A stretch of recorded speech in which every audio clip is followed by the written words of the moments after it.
সেদিন আমরা চলে গিয়েছিলাম নিকো পার্কে রয়্যাল কোর্টইয়ার্ডে।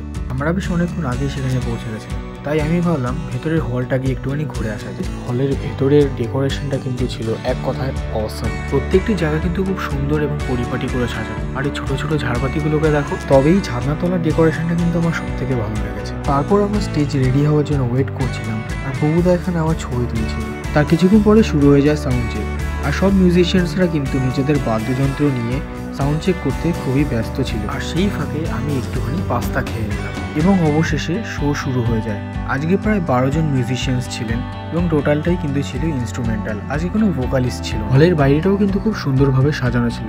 এন্ট্রেন্স থেকে শুরু করে বাইরের পোর্শনগুলোতে এত সুন্দর ডেকোরেশন হয়েছিল, দেখতে কিন্তু অসম্ভব সুন্দর লাগছিল। তবে এইভাবে চা সার্ভিং এর স্টাইলটা কিন্তু আমার বেশ ইউনিক লেগেছে। এইভাবে গান শুনতে শুনতে আমি নিয়ে নিলাম দুটো কর্ন রোল। সমস্ত মিউজিশিয়ানসরা নিজস্ব বাদ্যযন্ত্রে সুন্দর সুর প্রদান করার পরে অবশেষে শো শেষ হয় এবং আমি আর বুবুদা বেরিয়ে পড়ি বাড়ির উদ্দেশ্যে।